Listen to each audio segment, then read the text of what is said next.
Madam आप ମୁଁ PITD ଚମ୍ପା ଜୟଶ୍ରୀ ମଲ୍ଲିକ।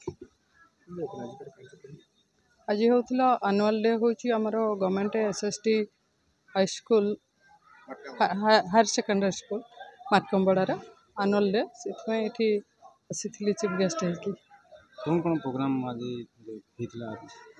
ଆଜିକାର ପ୍ରୋଗ୍ରାମରେ ବାର୍ଷିକ ବିବରଣୀ ପାଠ ହେଇଥିଲା।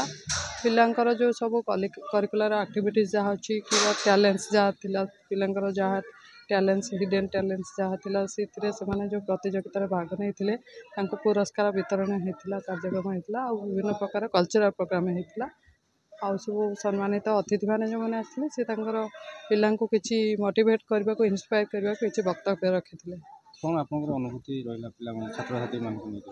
ମୋତେ ତ ବହୁତ ଭଲ ଲାଗିଲା, କାରଣ ପିଲାମାନେ ଆଜି ଗୋଟେ ଦିନ ଯେଉଁଥିରେ କି ସେମାନେ ଫୁଲ୍ ଏନ୍ଜୟ କରିପାରିବେ ଗୋଟେ ଡେକୁ, ଆଉ ତାଙ୍କର ବିଭିନ୍ନ ପ୍ରକାର ପରଫର୍ମାନ୍ସ ମଧ୍ୟ ସେଇ ଷ୍ଟେଜ୍ରେ ସୋକେସ୍ କରିବାର, ଯେଉଁଥିରେ ତାଙ୍କର ପର୍ସନାଲିଟି ଡେଭଲପମେଣ୍ଟ ହେବ, କନଫିଡେନ୍ସ ବଢ଼ିବ, ଆଗକୁ ଗୋଟେ ସୁନାଗରିକରେ ପରିଣତ ହେବାରେ ଏଇଟା ସହାୟକ ହୋଇପାରିବ। ସାର୍ ଆପଣଙ୍କ ପରିଚୟଟା?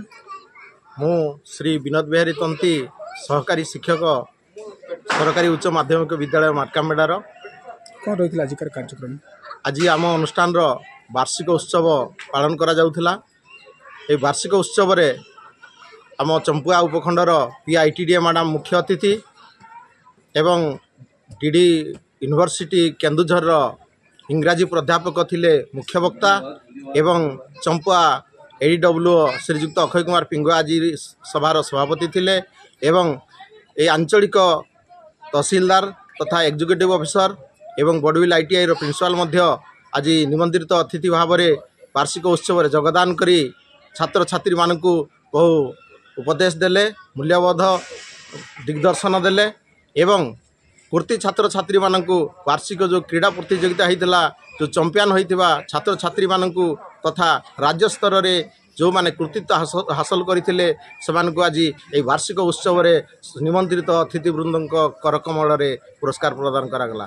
ତତ୍ସହିତ ମଧ୍ୟାହ୍ନ ଭୋଜନ ପରେ ପରେ ପୁଣି ଶିକ୍ଷାର୍ଥୀମାନଙ୍କର ମଧ୍ୟରେ ଲୁଚି ରହିଥିବା ଲୁକାୟିତ ପ୍ରତିଭାର ଦିଗଦର୍ଶନ ପାଇଁ ଆଜି ସାଂସ୍କୃତିକ କାର୍ଯ୍ୟକ୍ରମ ରହିଛି।